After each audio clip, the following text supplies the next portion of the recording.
Uwepo wako ni muhimu sana kwetu na ndio maana tunaendelea kukupa kila kilicho bora. Hakika nikushukuru kwa kuendelea kuwa familia ya Asam Online TV. Jina langu Hamis Juma na nikukaribishe kwa nafsi kunjufu kabisa katika dakika kadhaa ambapo mengi utaenda kuyajua kuhusiana na sekta ya habari hapa Zanzibar. Nipo na mwandishi wa habari chipukizi, tunamuita hivyo. Anaitwa Zakaria Daniel. Mambo vipi brother? Safi. Karibu sana Asam Online TV. Wewe ni mgeni mwenyeji hapa. Kweli. Mambo fresh? Yako vizuri kabisa. Mimi natamani kujua. Ndiyo. Ama bila shaka mdau ambaye anatuangalia kwa sasa angependa kufahamu. Unahisi uandishi wa habari una fursa gani kwa vijana? Uandishi wa habari una fursa nyingi kwa sababu uandishi wa habari unaweza kujiajiri mwenyewe baada ya kusomeshwa na kufahamu. Sababu uandishi wa habari unazingatia maadili yake. Kwenye uandishi wa habari unatakiwa uwe kuna maadili ambayo tunatakiwa tuyazingatie ili angalau ufanane na uendane vizuri na walaji ambao ni wananchi kwa ujumla. Fursa ya kwanza ni kujiajiri. Fursa ya pili ni kupata nafasi ya kuwasilisha taarifa mbalimbali kwa jamii na mbali na kuwasilisha taarifa kwa jamii, lakini fursa nyingine ambayo waandishi wa habari wanapata ni kuburudisha jamii. Taarifa nyingine ambayo fursa ambayo nyingine wanapata waandishi wa habari ni kuelimisha jamii. Kwa taarifa ambazo wanazipokea unabidi jamii elimishwe kuhusiana na mambo mbalimbali ya muhimu ambayo pengine asipoelimishwa kwa wakati huo inaweza kuleta madhara makubwa. Lakini burudani kama vile michezo, sherehe fulani hivi waandishi wa habari kwa namna nyingine wanapozipokea na zile kutuletea walaji ambao sisi ni wananchi tunapata fursa ya kuburudika kwa namna hiyo. Katika hapo kuburudisha, sasa hivi wimbi kubwa la MC wanatoka katika tasnia ya habari. Unahisi kwenye UMC yani kuna nini? Kwanza kabisa kwenye UMC huko kwanza kuna ulaji maokoto. Kule kuna pesa kwa sababu pia wale wamejifunza jinsi gani ya kuwasiliana na wananchi macho kwa macho na hadhira. Kwa hiyo wana uwezo mpana wa kuwasiliana nao hata kwenye sherehe na lugha gani waitumie ili kuwafikia kwa uzuri na wale wanaosikiliza waweze kuwapata kwa uzuri. Kwa hiyo ni fursa pia kupata pesa pale maokoto na nyingine ni kutengeneza uwanda mkubwa wa kufahamika na watu. Sahihi. Uwepo wa waandishi wa habari vijana wengi kwa sasa. Tumeona tasnia tofauti na zamani ilivyokuwa watu waona watu wazima ndio wanahudumu katika sekta ya habari, lakini sasa hivi vijana wanapewa nafasi. Hii inachangia kuharibu lugha ya Kiswahili, kwamba vijana katika uwasilishaji wao mara nyingi wanatumia lugha zisizo rasmi na wakati mwingine. Unahisi ni kweli inachangia kuharibu matumizi sahihi ya lugha ya Kiswahili? Mimi ninaweza kusema hapana kwa herufi kubwa, kwa sababu uwepo wa vijana kwenye tasnia hii ya habari kwanza kabisa inasaidia kuleta ubunifu. Tunaenda kwenye ulimwengu saizi wa ubunifu, kwa vijana wanapokuja na njia mbalimbali za kubuni jinsi gani ya kuwafikia watazamaji ambao wanawasikiliza kupitia redio au kuwatazama kupitia runinga. Kwa ubunifu pale unahitajika ili kuwafikia. Na ukiangalia asilimia kubwa kwa sasa, hata Tanzania ukipiga asilimia kubwa ya raia wa Tanzania wengi ni vijana. Kwa hiyo ule ubunifu ambao unautumia vijana kuwafikia vijana wenzao inakuwa ni rahisi sana kuwafikia. Licha ya kwamba pengine unaweza kuona kana kwamba lugha ile inabadilika au inatoka, lakini design tu ya kuwafikia vijana na kuikuza lugha hii ya Kiswahili. Sawa. Mimi natamani kujua kushift ama kuhama hizi vyombo vyetu haswa radio kwa upande wa Zanzibar. Radio nyingi tumezishuhudia zimebadilishwa majina na sasa hivi makao makuu yake yamekuwa yako katika mkoa mwingine kabisa ukiacha hapa Zanzibar. Lakini pia inaonekana kwamba frequency ambazo zinatumika pia zimetokea hapa na usajili wake umetokea hapa Zanzibar. Unahisi hii imebeba mzigo gani mzito kwa wasanii wetu wa Zanzibar? Kuhama kwa vyombo hivi mfano kama radio kwenda Dar es Salaam hapo makao makuu, kwa athari ya kwanza ni kutokuaminika kwa vyombo vilivyopo hapa. Lakini ukiangalia historia ya vyombo hivi vya habari, chanzo cha vyombo vya habari sana sana mfano kama television hii ilianzia hapa Zanzibar.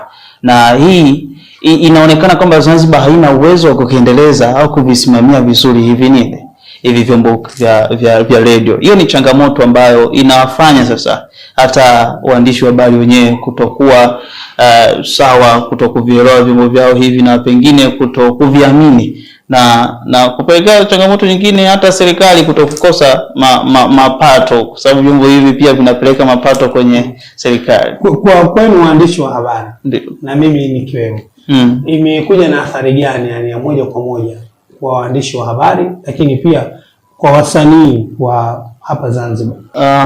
Lakini kwa uandishi wa habari kwetu sisi, changamoto ambazo tunazipata kwa shift kwa hii radio kwenda kuwa mainland kule, moja ni kazi yani uwepo wa waandishi kupungua. Mfano kwa kivipi unapungua hapa Zanzibar, unapungua, wengine wana shift kutoka hapa na kwenda kule Tanzania bara. Hii ni changamoto pia na hata kwa wasanii inakuwa ni changamoto, kwa sababu kazi saa hizi za kwa hazisikiki kwa uzuri. Baki tu ni kazi zile za mazoea. Mfano kama uwepo wa wasanii nguli ambao tunawafahamu, waimba taarabu wazuri. Nakumbuka zamani katika radio zetu tulikuwa tuna top 10, top 20 ambazo zina nyimbo za Zanzibar ama zenye flavor inatokea, lakini hata nyimbo za Zanzibar zilikuwa zina programu yake. Na namkumbuka kipindi hicho Hits FM alikuwa kuna mwandishi ama presenter anaitwa 2 Point Quiz. Alikuwa na program kabisa ya nyimbo za Zanzibar.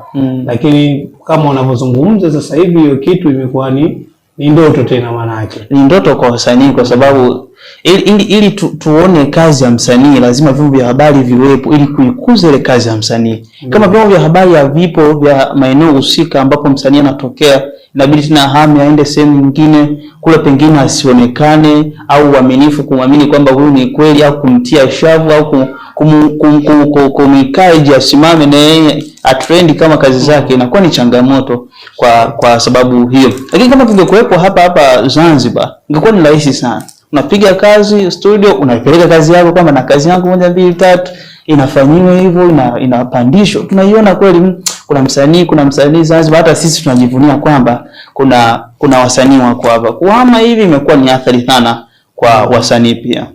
Tuzungumzie mwandishi wa habari ana nafasi gani katika kujenga jamii iliyokuwa imara? Mwandishi wa habari ana nafasi kubwa.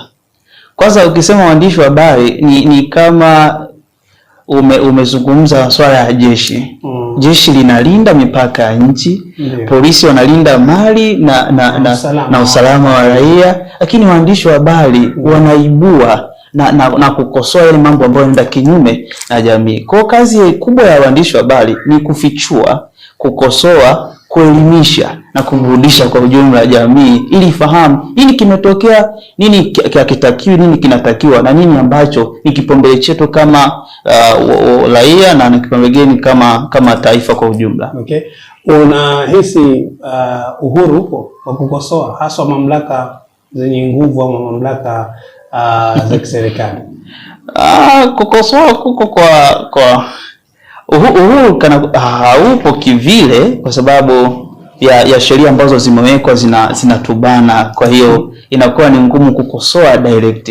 Inabidi basi ukae na viongozi mliweke sawa hii na hili, hatimaye ndio ufanyaje. Lakini mimi nafikiri hii inatokea kutokana na umuhimu wa tasnia yenyewe.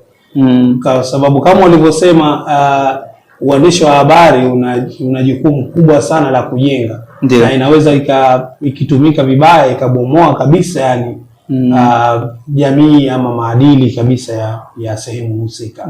Kwa hiyo ni lazima hapo ipo na mipaka katika uhuru. Lakini kama mipaka ingetolewa, mimi nashawishiwa kusema kwamba kuwepo na jamii ambayo ni nzuri sana hata kwa uwajibikaji wa viongozi. Kwa sababu sana tunazungumzia kwenye mipaka imewekwa sababu ya viongozi. Pengine kiongozi ni mkubwa, huwezi ukachukua taarifa yake, pengine amekosea, huenda ni tatizo la rushwa au namna nyingine yoyote ameifanya, ukaichukua taarifa na ukaipandisha. Kwa hiyo ile inakuwa changamoto. Kama ingekuwepo na uhuru, unaichukua taarifa, huyu kiongozi amefanya hivi, kidogo inamtengenezea ule wajibikaji. Kama nimekosea hapa, vyombo vya habari viko active, vinaonesha matukio. Kwa ukikosea hapa, unabidi uwajibike, unawajibishwa. Lakini saa hizi tumebanwa, uwezo ukatoa ile taarifa na ukaiweka, yani hapo ni kama dakika chache tu shapigwa ya nini, pengine futa au pengine njoo makao makuu, na hatimaye unafungiwa kupata adhabu na kulingana na katiba na mienendo ambayo sheria ambazo zimewekwa ajili yetu. Ongezeko pia la hawa waandishi wa habari wa mitaani, ama tunasema citizen journalism. Mwandishi ni raia ambaye hana taaluma ya uandishi wa habari, lakini anafanya kazi ya uandishi wa habari, pengine kwa kujua au kutokujua. Hii imeleta changamoto gani kiprofessional manani? Kwenye maadili yetu ya kazi tuna vitu ambavyo tunaviangalia. Cha kwanza tunaangalia usahihi wa taarifa. Tunaangalia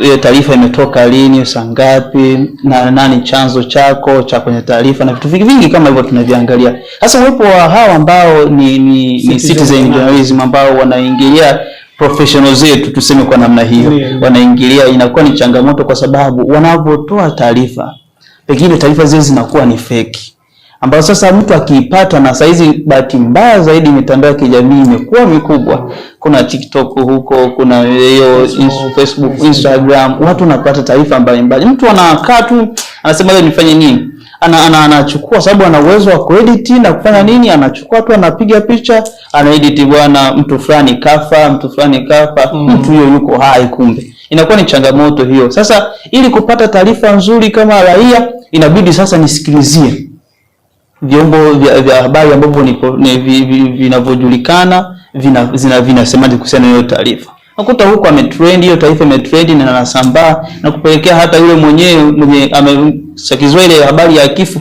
kupata mshtuko na kufa kweli. Kumbe sababu ilikuwa ni pengine ni fake news. Na tuliona hata hapa kwenye machafuko ambayo ilitokea Oktoba 29 kwenye uchaguzi. Kuna trending news ilitokea nyingi sana hapa ambazo ziliweka mkanganyiko kwa raia, na hatimaye serikali ilichukua jukumu sasa la kuelimisha, jamani, hizi taarifa sio sahihi, sikilizeni vyombo vya habari vinasemaje, ndio mtapata taarifa sahihi. Na vyombo vya habari vilikuwa right sana kuandika ile taarifa kuliko hii mitandao ya kijamii.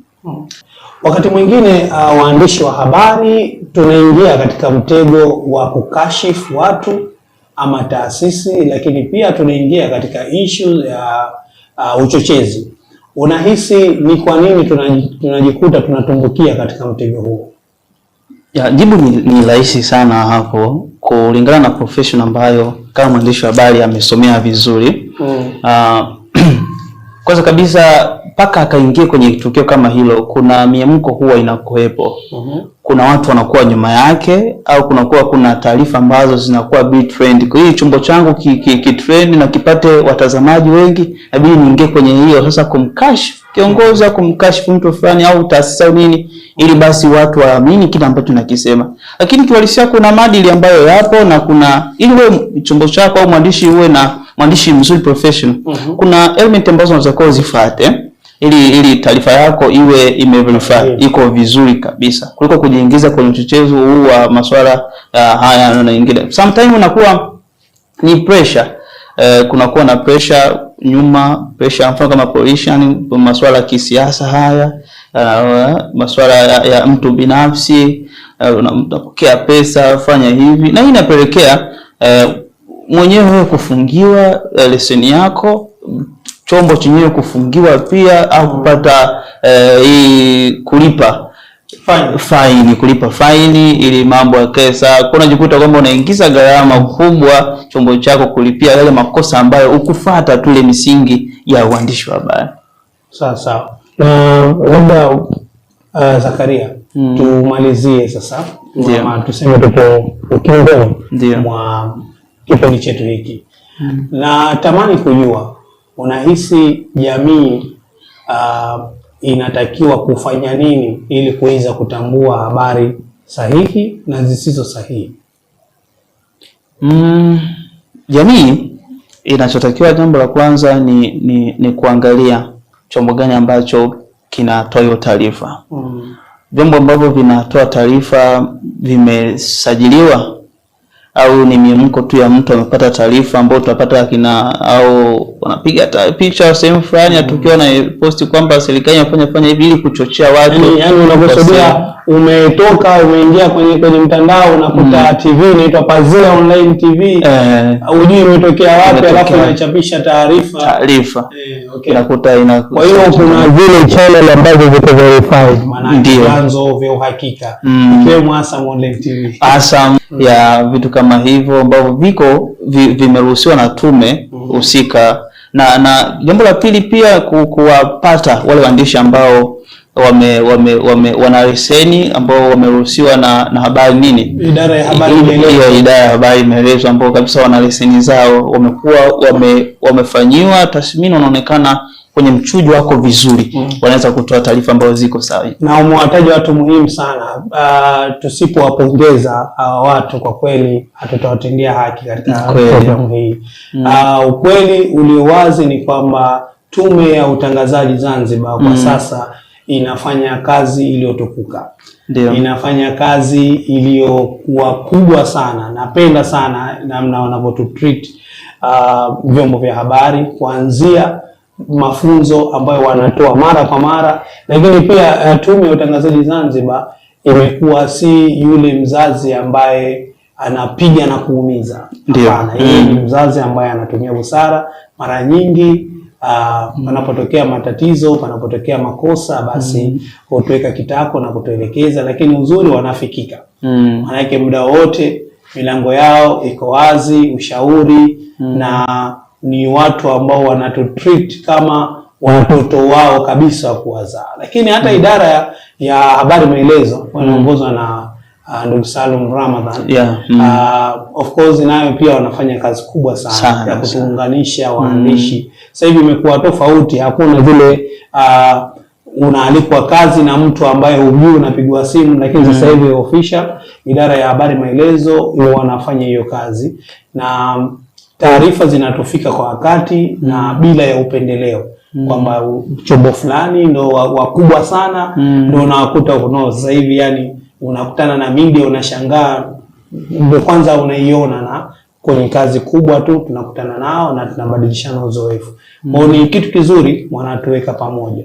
Na tusipotumia wakati huu kuwapongeza, bila shaka tutakuwa tumewakosea kweli sana. Na jambo jingine hapa umenikumbusha kwamba tukivipongeza hivi vyombo vyote hivi ambavyo vinahusika kuwatreat na kuweka vizuri waandishi wa habari, tusisahau kumpongeza pia waziri mwenye dhamana. Yes, kuna kipindi alituita kama wadau wa habari na akatushauri na tukatoa mapendekezo yetu na mambo mengi tulizungumza pale kama familia. Na mimi nilitoa pointi pale, vizuri. Na miongoni mwa pointi ambazo nilizitoa, moja tu, baada ya kikao waziri alitaja bwana tuifanyie kazi hii. Kwa hiyo ikawa ni jambo zuri sana na shukrani. Kwa hiyo pia waziri yuko na jukumu zito kutusimamia sisi, kutuweka mafamilia na alisema mambo mengi pale. Kwa hiyo anasimamia vyombo hivi kwa maadili mazuri na kufuata sheria na misingi yote ya nchi yetu. Kwa hiyo pia kongole kwake kwa ufupi tunamaliza mjadala huu tulikuwa tunasema sekta ya habari Zanzibar imepata wasimamizi sahihi. Kuanzia waziri, naibu waziri, hata hizi ambazo tume ambayo ni mamlaka inasimamia vyombo vya habari, lakini idara ya habari maelezo ambayo inawalea waandishi wa habari hapa visiwani Zanzibar. Tumalizie. Naomba unitajie top 3 ya waandishi wako pendwa kabisa hapa Zanzibar. Waandishi pendwa kabisa ambao ni role model wangu. Wa kwanza kabisa siwezi kukuacha Yes, mtu mmoja anaitwa Hamisi Juma Omari. Sijui ni nini tena. Huyo wa kwanza, pili anaitwa Ali Kinasa. Yes. Master plan kwa maana na jambo lake na mimi siku moja tutaliweka moja tu muda ufike. Wapi watatu waandishi wangu pendwa, kuna bwana mmoja huyo, nani huyo? Abdalla Tofu. Wao ni watu ambao sana wafuatilia pia. Kuna wakati pia wananishauri kama michikizi kwamba 1 2 3 fanya hivi utafanikiwa, pita hapa. Nashukuru sana, mawazo yao nikiyatumia naona kana kwamba yananisaidia na nivusha sehemu moja kwenda sehemu nyingine. Unaitaja Ali Kinasa. Ndio. Ali Kinasa ni kama tulivyozungumza hapo awali. Kama zamani tumezoea kuona waandishi wa habari watu wazima. Lakini Ali Kinasa ni miongoni mwa vijana na muaminiwa na anafanya vitu kwenye shirika kubwa kabisa hapa Afrika. Tunazungumzia ZBC. Na amekuwa anavuto kwa vijana wengi sana. Sasa ile kuwaweka role model wa nje ya nchi huko imeondoka. Sasa tuna vijana wa ndani kabisa na vijana wengi wanatamani kuwa kama yeye. Ndio. Lakini hata Abdalla Top of course naye ni miongoni mwa waandishi chipukizi, lakini anafanya kazi kubwa. Na kazi inaonekana. Uzuri wa tasnia yetu haihitaji ujanja. Manake unaonekana na vitu vinajitenga. Hivyo tunasema na mchezo vinajitenga manake. Kwa hii tasnia ya habari sio tasnia ya ujanja. Asante sana kwa timu yako. Jina langu naitwa Hamis Juma, kwa ya timu nzima humu ndani. Nikushukuru zaidi na zaidi. Asante sana Zakaria Daniel. Hadi wakati mwingine, kwa heri ya kuonana. Usisahau kwa hisani ya Asam Electrical Company Limited ndipo umeweza kutusikia kile ambacho tumekuwasilisha kwenu. Hadi wakati mwingine, kwa heri.